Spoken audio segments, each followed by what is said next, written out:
All right, good afternoon, everybody. Thank you all for joining me again. This is Josh Ingham, Assistant Athletic Director at the University of St. Joseph. Again, back with three more USJ student athletes we'd like to talk to, kind of hear from them, hear their stories, kind of how they got to the University of St. Joseph, why they chose the University of St. Joseph, and, highlight some of their awesome, athletic achievements that they've accomplished here so far. And some people have been here for a year, 2 years, 3 years. First, I guess if anyone doesn't recognize who's on the screen, we have a freshman on the cross country and swimming and diving team, David Kavanaugh. We have a junior on the softball and also the cheerleading team, Megan Burke, coming all the way from sunny Parkland, Florida, where she said it was 97 degrees today. So hats off to you, Meg. It's like 40 and raining 24/7 here. And we have Brad Landry, a sophomore on the men's basketball team. All right, so we'll start. We're going to go just like last time. We'll go ladies first with Meg. First off, all you guys too, thanks for joining me. This is awesome. We really appreciate you guys taking some time to catch up. We miss you. We hope you're all hanging in there and doing well. But Meg, let's hear from you first. Kind of just tell us your story. Tell us, why you chose USJ, how you got to USJ, coming from out of state all the way from Florida. How the heck did you hear about USJ, and why did you come up north? So actually, I was taking hitting lessons during high school at a place called USA Elite, which is actually also in Connecticut, and they have a place down here in Florida. And my hitting coach was talking to me, and she was like, you should email some D3 coaches, because she knew that I wasn't really like actively trying to be recruited, but she knew I loved to play. So she had me email, I think, 8 or so D3 coaches. And my brother actually was at the University of Hartford, and I knew someone playing soccer at St. Joe's. So I emailed Coach McKinnon, and he was really interested, and he emailed me back right away. And I came up for, I think it was open house, and I saw the campus, I saw the athletic facility, I learned about the academic program that I wanted to be in, which I thought it was really nice to have like the small class sizes, especially in something like actuary science. And yeah, I ended up loving it. I met Coach McKinnon that day. He was super nice, and that's where I ended up. All right, kind of one thing led to another to bring you up there. It's interesting. Yeah. Who was, you said your brother was at Hartford? Yeah. That's kind of neat. And then obviously now we have Amanda Devitt, our athletic director, coming over from Hartford. So yeah. Kind of keeping everything in the family, all in the in the inner circle there. I guess we go from somebody who's hundreds of miles away from USJ to someone who's a stone's throw away from USJ, and David Kavanaugh, from West Hartford, went to Hall High School, obviously right around the corner. How did you hear about USJ, and what brought you to USJ? I actually went to Conard High School, that's in West Hartford, and I heard about USJ mainly because of the teaching program here. And for me, it was always a dream of mine to run in college, but the main thought in my mind was academics first. So I was really looking for schools that would just look good on my resume for after college. And St. Joe's was one of them, where they have a phenomenal teaching program. And I know that my mom is a USJ alumni. She came to USJ for her master's degree. So I knew that I was getting into a good school that was going to prepare me well for life after school. And I ended up getting into athletics because I ran all 4 years on the cross country, track and indoor track team at Conard. And I just wanted to see what the cross country team was all about at USJ. And I was actually, by chance, I ended up meeting the previous cross-country coach, Coach Allen, at Fleet Feet. And this was still while I was looking at schools. I was thinking about UHart, maybe Fairfield, UConn, but USJ wasn't like on my radar yet.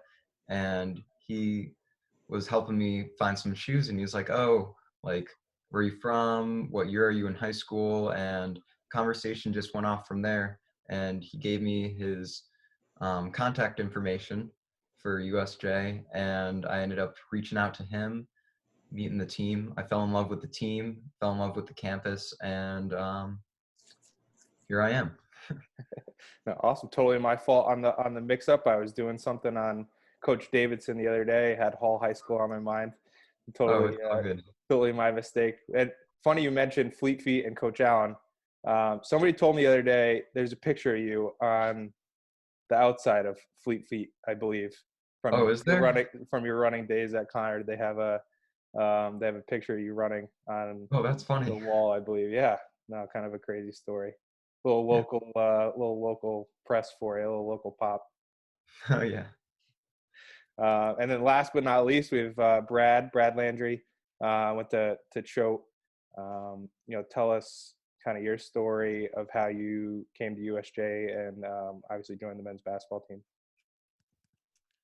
For me, obviously started with Coach Calhoun, early 2000 or late 2017. He was recruiting at a bunch of prep school tournaments. We played a Christmas tournament up in Massachusetts, and Coach Calhoun was there. Coach Boeheim was there. So all the big names in college basketball. And after the game, my dad told me, "Hey, Coach Calhoun's taking over a Division III all women's college and starting up a basketball program there for guys." And I kind of brushed it off. I didn't really understand that concept. I didn't know much about USJ, honestly, other than like David, my mom got her master's degree from there. And I knew it was all women. So that was I was skeptical, but as the season progressed, my senior year at Choate, Coach Calhoun became interested. And about 2 years ago to this day, I committed. So I went to his office, and him and Coach Miller were in there. We had a lovely conversation. Had some other interest from some other schools, but and Coach Calhoun starts talking up a storm and says all these wonderful things, and he's very charismatic, and the way he goes about delivering his spiel to you is very enticing. So I couldn't say no to him. Obviously, learning from a legend, a Hall of Famer, one of the best to ever do it.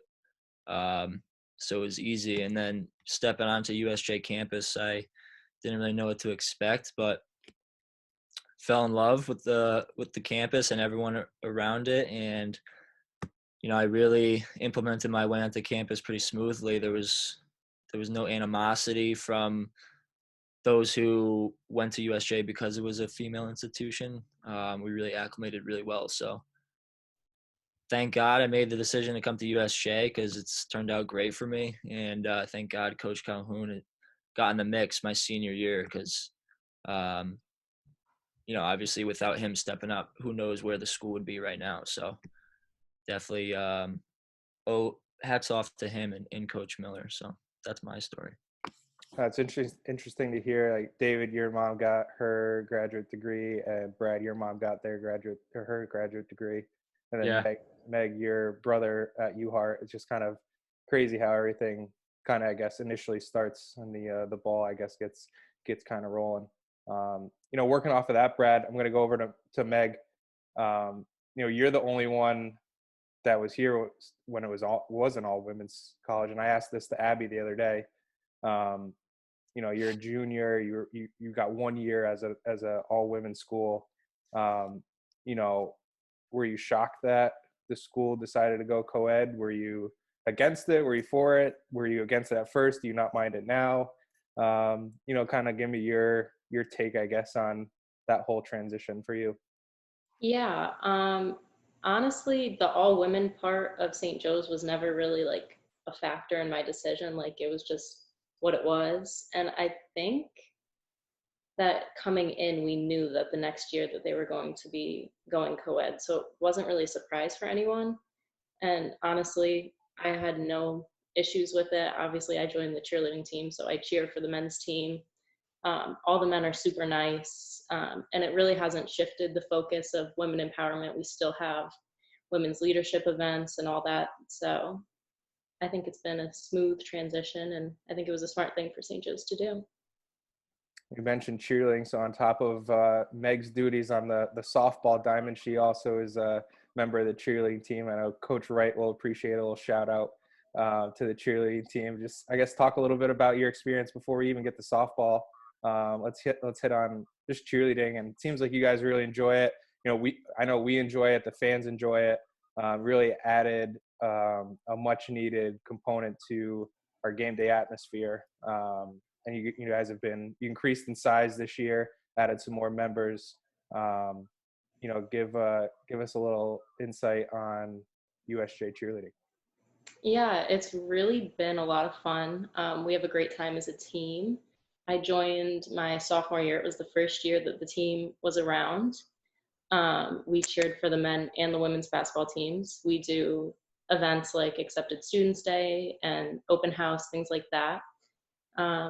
We really have a great time. We were small. We were really small at first. I remember one game we had like 5 of us there, so we couldn't really do much. But this year I think we have over 13. I'm not really sure the number, but it's a lot of fun.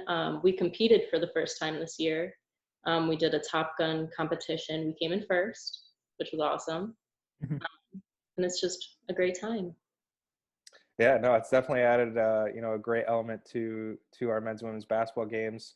And yeah, I know Coach Wright was super psyched about you guys taking first at that Top Gun competition. That was kind of all right when the men's basketball team was just starting their playoff push too. So it was, you know, really good, you know, that everyone was having, you know, some success. You know, speaking of success, David, you know, some unprecedented, I guess, definitely unprecedented success on the cross country team this year.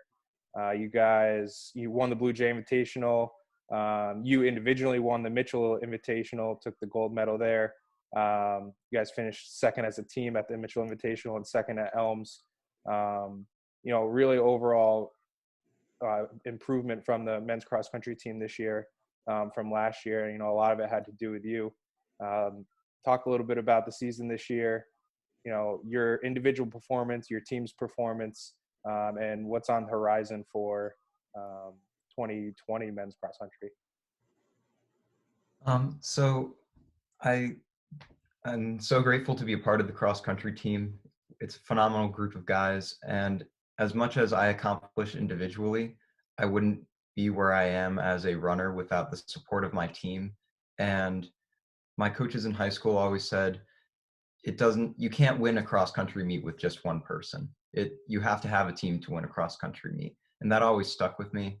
So even if I place individually and we come in last, like, to get there and to place and to be a part of a team, I consider, like, if I win or somebody else wins, that's a win for the team.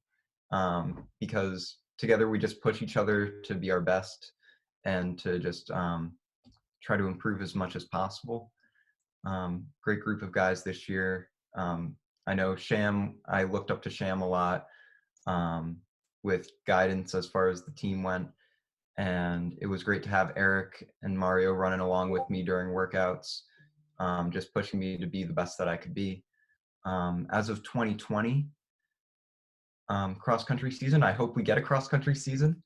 That would be very nice. I know that we have Coach Kyle Eisenbeis coming back in as the running coach. He's going to be the assistant coach. And I'm really looking forward to working with him, picking his brain on some workouts and just trying to improve there. I don't know much about any recruitments coming in. I think we may have one coming in, which would be nice.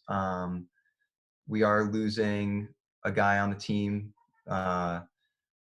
and so that is happening. So we may be down to 4 guys, but hopefully we'll get a 5th in there somewhere and be able to be a scoring team again next year. And I'm hoping that as a team we can place better at GNAX and hopefully get a banner or something up in the gymnasium for cross country, whether that be individual or for the team. No, definitely. Yeah, I know we got a couple Kaneen Gomez Hickson banners up there. She won it back in 2015-16. She won Yeah. it back-to-back years, and she's part of the USJ nutrition program. So we've had some cross country success. We're definitely looking forward to you guys continuing to improve, and definitely took some steps forward last year. I'm just going to rattle off. I wrote one thing down. You finished 168th at the NCAA regionals, the highest finishing GNAC freshman. I know you guys went up there. Talk, I guess, a little bit about that, NCAA regional experience, and we're going to talk to both the other folks about their NCAA experiences. So I want to just kind of hit on, your take from the regionals this last year.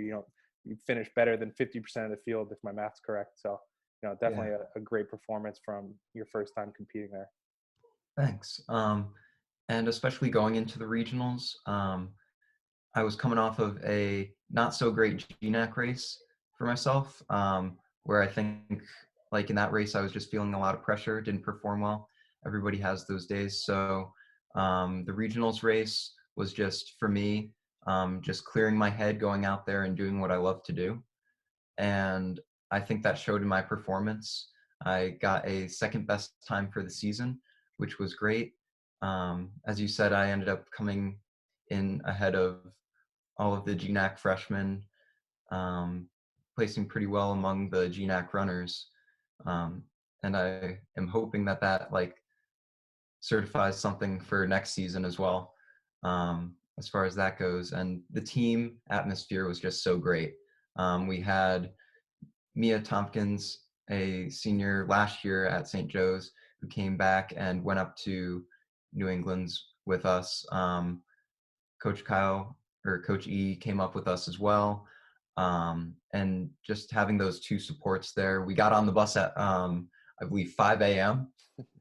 And so that was definitely an early wake up, but well worth it. And we just had a great time as a team, and it's something that I'll never forget. And Kaneen is such a phenomenal runner, and I hope that I achieve half of what she achieved during my time at USJ.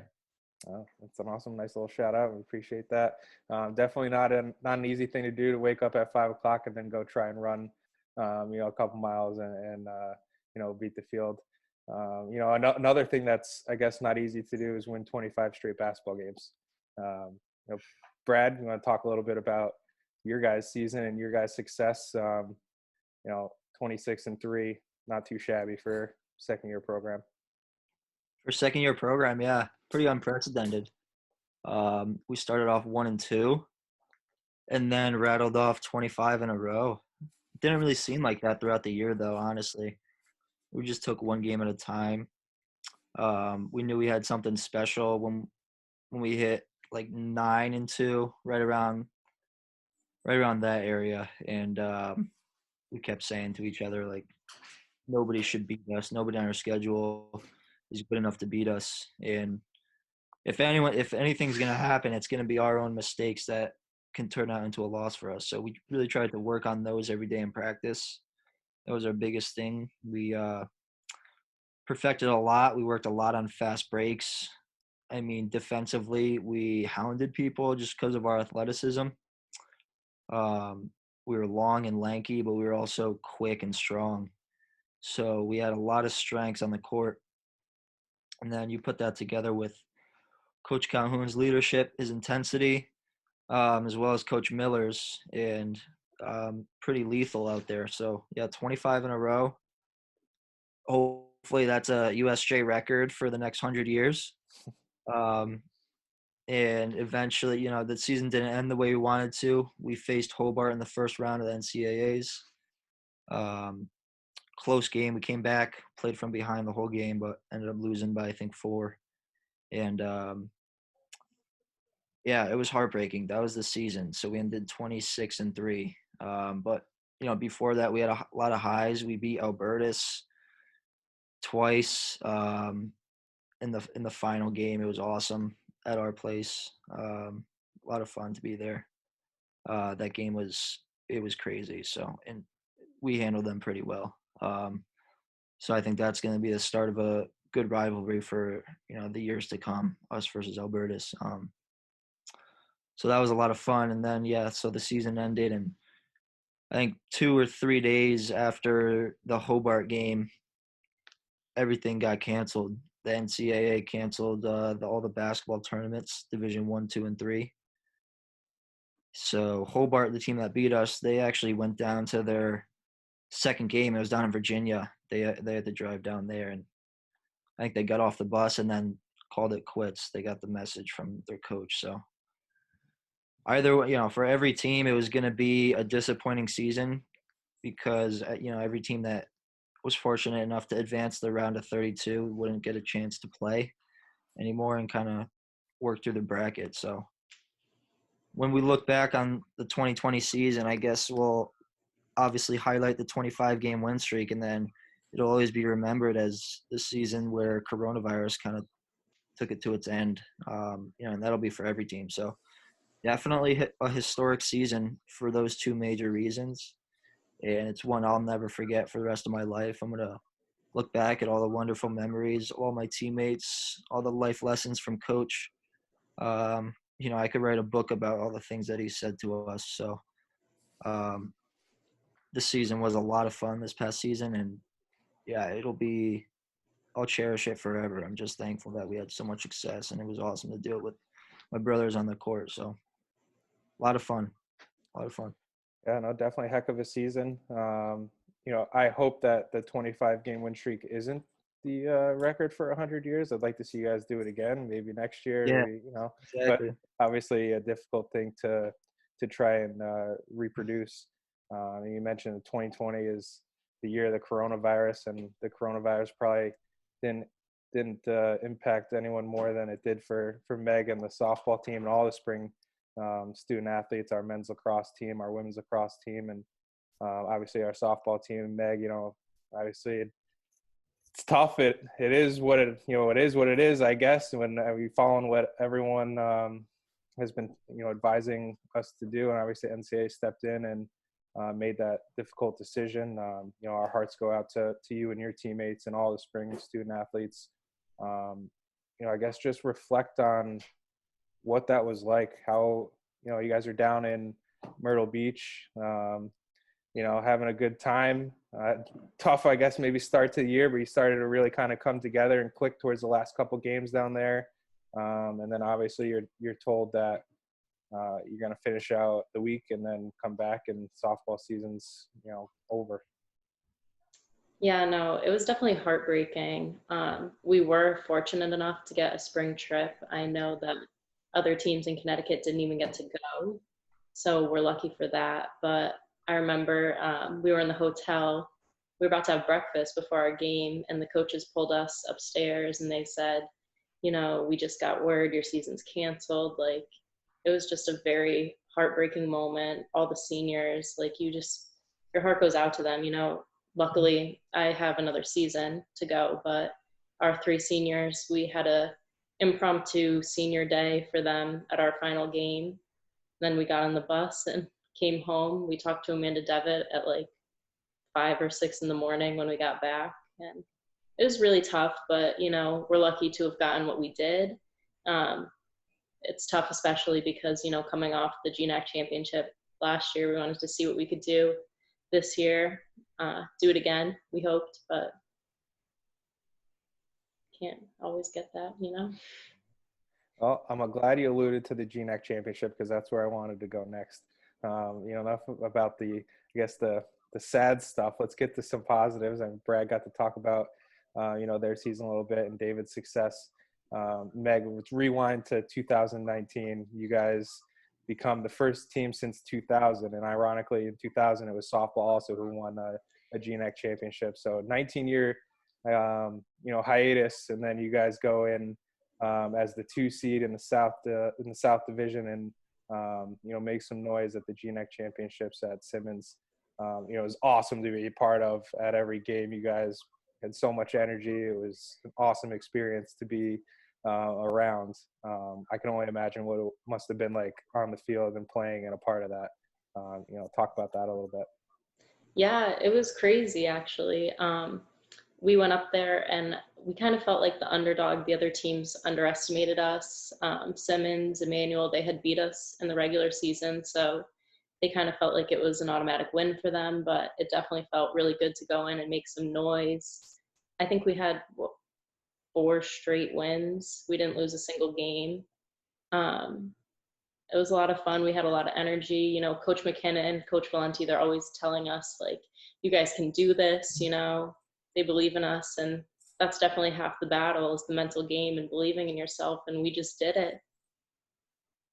Yeah, no, you guys definitely did it. It was awesome. And then you guys go to the Tufts Regional.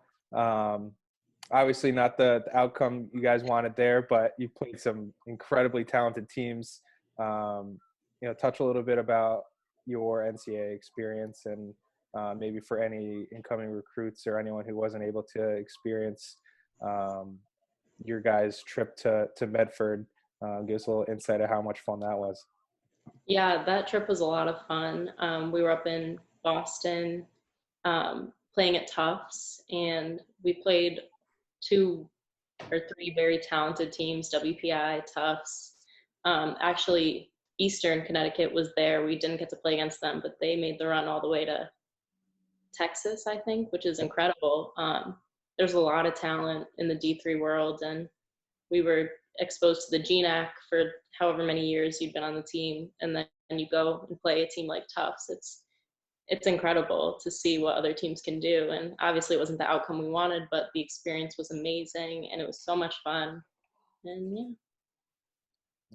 And I'm going to shift over to David. I want to touch on, you know, something might be a little different for you. And I don't know if you exactly intended to do this when you first came here, but obviously we knew of your cross-country success, and you came to USJ to compete on the cross-country team. And then all of a sudden, you know, this winter comes along and Brenda Straker reaches out, or I'm not sure exactly how it happened. You can tell us. And you joined the men's swimming and diving team. Did you intend to be a swimmer? Did you intend to be a diver? You eventually become a diver. You become a all GNAC from the 3-meter board. Kind of just a whirlwind, crazy story. You know, I know talking to Coach Watkins, you guys are working on dives like day of meets, and you're going out and pulling them off. You know, I commend you for doing that. I don't know if I would get up. That's, you know, for people who've never seen a 3-meter board, it's a lot higher than probably you think. You know, talk a little bit about your swimming and diving experience and how you joined that team, maybe why you joined that team. So in high school, I always wanted to try out swimming and diving, and I was just like too committed into the indoor track season. I already did it for 2 years. I was just going to stick it out for the next 2. Probably not the best decision, but then I came to USJ, and one of my friends, Liz Joy, was on the swim team. She talked to Brenda, and I was like, you know, I've been wanting to do swim and get into that because I know it's great cross training. It's something that I'm interested in, and I just like to do it in general. So she helped me connect with Coach Straker, and I went to the informational meeting. I was like, I want to do this. This sounds great. And Coach Straker was phenomenal. She was like, I know you do cross country. As soon as the season ends, if you need to take a week off, just like being so understanding of my commitment to cross country and just accepting me on the team in general was great. I was going in hoping to just swim and do what I could do there. I always have the mentality, and this may be the track mentality coming in, that like you do what you can for the team to try to get points. And the way that swim meets work is it's different than every other sport. And it's similar to track, where you can't win with just one person, of course, but there's a point breakdown. And of course, the more people that you have in events, the higher chance you have of getting points. And we only had 2 divers on the team. We had Zach and we had Bree. And usually like you can place very well if you have 2 or 3 divers. And on our way to a meet, which was right after the Florida trip, Zach couldn't make it. And at the time, I didn't realize we were only facing a women's college. So I thought they had a men's team as well. And so I was like, you know what, I'll do dives just so we can get points, you know? And so Coach Brenda and Coach Todd were like, okay, like, yeah, sure, you can do diving. Why not? They're like, I don't know why he's saying he's going to do it, but sure, why not? We'll take another diver. And so at that meet, I ended up warming up with the team. And then Todd said to me, here, let me show you a few dives so you can do something off the board. And I learned, I think, 4 or 6 dives in that 30-minute time span. And it just went from there. And I ended up doing diving practices. It was just such a great energy to be able to get up on the board. I never thought in a million years that I would be jumping off a diving board and doing what I've been doing. Like that was probably the one thing going into swimming I said I would never do, and here I am doing it. So it's just been such a great experience. I love being coached by Todd and by Coach Brenda. They're phenomenal coaches. I've learned so much from them, and they're just so supportive. And the team is it's so great. Just all around a great experience. I love it.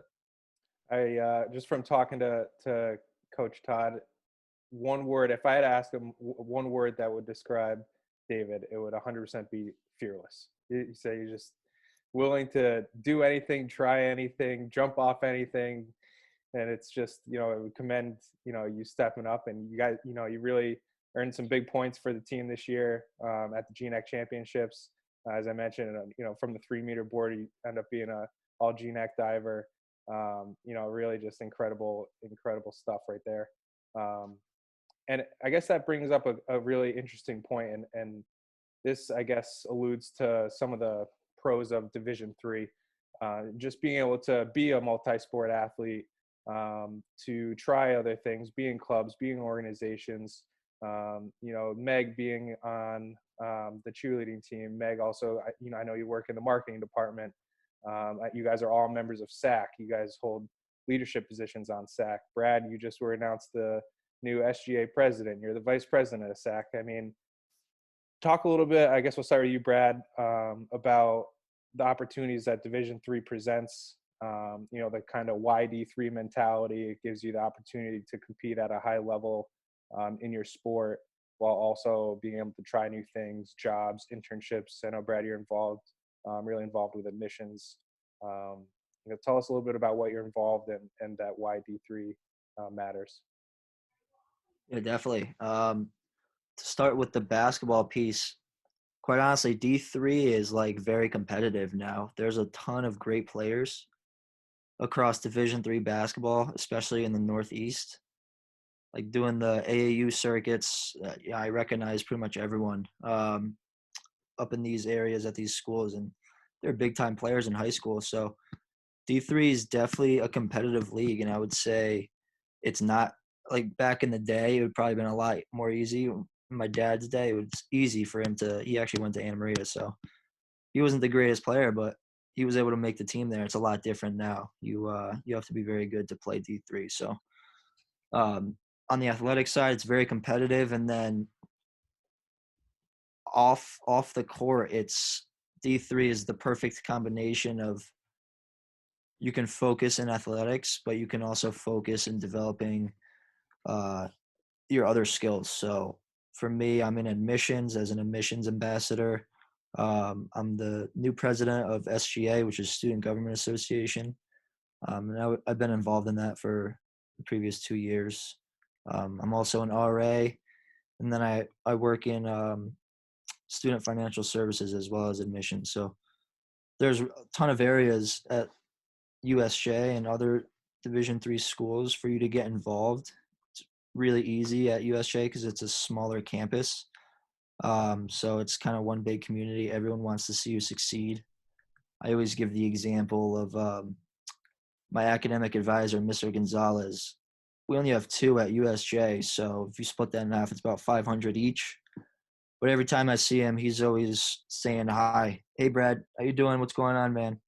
And it's just wonderful to see that. Gives it a great family, close-knit feel to campus. Um, but yeah, I love working in all the different areas outside of the court, helping out with student activities. I forgot, I'm the vice president of SAC, so directly involved with student athletics, and then kind of bridging the gap with academics and student life and that sort of stuff with the athletes. It's a lot of fun. There's a lot of areas to diversify your skills. You can have internships. Like, I know Megan can talk about this, but she has an internship while she goes to school. So it's the best of both worlds. It's competitive athletics, but it's also, you really get to pad your resume with, diversifying everything you can and trying new things. You can get your feet wet with a lot. And I definitely don't think you could do that at D1 school if you're, in the D1 basketball program. It's definitely like a full-time job. And same thing at D2. So for me, D3 is the perfect mix. Yeah, no, it definitely offers, the student athlete to be involved. You're not, tied to an athletic scholarship that maybe, coaches can hold the weight, or it is. I mean, it really can consume your life, and, Division III gives you the opportunity to, advance your life skills, try new things, get involved. Meg, what are some of the other things that you're involved in? Talk a little bit about your internship. So my freshman year, I started out by getting involved in the Student Programming and Events Council. So I was the treasurer of that my freshman year, and I became the chairperson my sophomore year. But it liquidated, actually. I'm also the treasurer of SAC, which I've been since my sophomore year. And then I work in marketing at the school. I was a tutor the past 2 years for calculus. And I have an internship off campus in Meriden.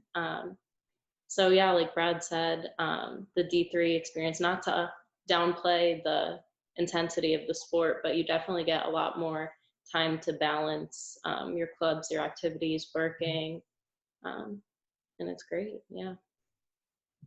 David, I know you've only been here for 1 year now, but I know you're a member of SAC. Anything else that you're involved in, and kind of what's your YD3, and touch a little bit on that. So I recently just started a track club here as well. So I'm involved in that, running that, and a part of SAC. And I chose D3 mainly just so I could focus mainly on my academics while still doing something that I love to do. And again, like as we've heard from Megan and Brad, like not downplaying this high intensity level of D3, there's just more leniency. And I think Brad mentioned perfectly, like D1, it's a full-time job to do whatever sport you're doing. Like nutrition, training, everything is like 24/7, and then it seems like academics would come second. So here I love that there's like a push for academics first, and then you can still compete in your sport at a high level while experiencing some great competition. That sums it up pretty much perfectly. Enough about the hard-hitting stuff. I guess we'll wrap up here. Obviously, a difficult situation we're all in. We'll go around and just talk a little bit about what are you guys doing? How you keeping busy? Anything good on Netflix? You guys still working out? Or, what do you guys been up to, I guess, pass the time? Obviously, I know the whole education process and your learning styles, you had to kind of adjust and adapt to. We're almost done. We got one more week, and then finals. But what have you guys been up to? David, what have you been up to, and how you've been, keeping busy? You've been doing anything fun, anything interesting? Well, for me, I guess it's nice because my sport goes wherever I go.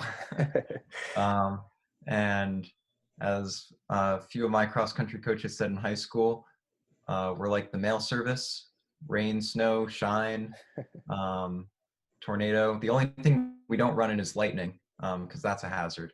So any day is a good day to run. So I've been doing that, which is great. Just doing schoolwork, and it's nice. My mom and I have been playing Mario Kart actually. So All right. Classic. yeah, that's classic. So it's a lot of fun.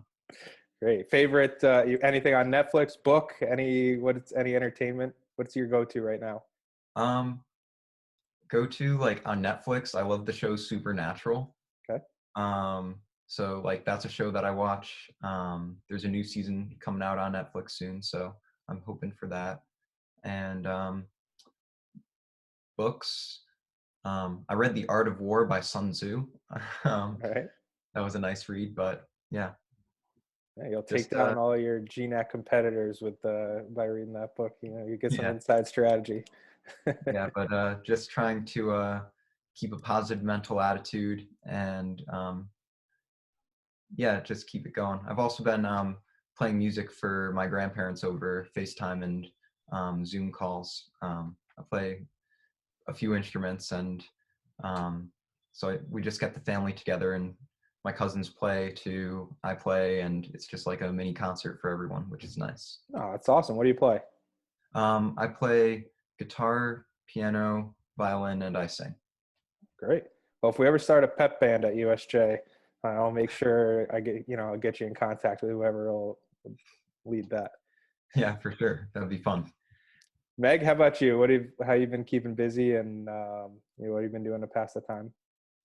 I actually have Zoom lectures every day, so that actually keeps me on a really nice schedule, makes me wake up in the morning and do stuff. And then I actually work remote for my internship.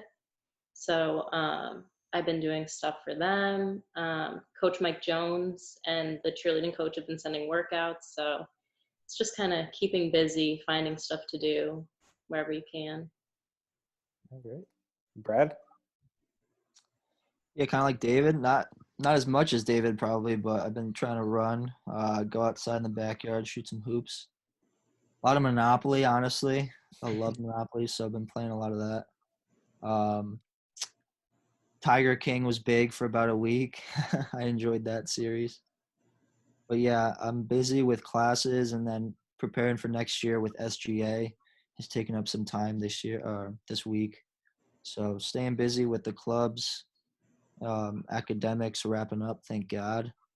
So I'm just excited to get back to campus. I can't wait. I think I can say for everyone that we agree with that statement 100%. We all can't wait to get back. We definitely miss you guys. Hey, who's the big winner of the Monopoly? You guys have like a tally board going? I'm really competitive in Monopoly, so I usually keep score, but it's not that serious with everyone else. So Your dad's definitely the banker, though, 100%, I bet. yeah, sometimes. Yeah. All right. Well, I appreciate all you guys joining me. This was a lot of fun. It's great to just see your guys' faces. On behalf of the entire USJ athletics department, we really miss you. We miss interacting with you guys on a daily basis. It's just obviously not the same, but we look forward to getting back to campus as soon as possible and getting you guys all back there. We wish you all well. We hope you guys stay safe. Make sure you guys are following all the rules, and we'll be back as soon as possible. Sounds good to me, Josh. Thank you. No Yeah, thanks for having us. Thank you guys. Appreciate it.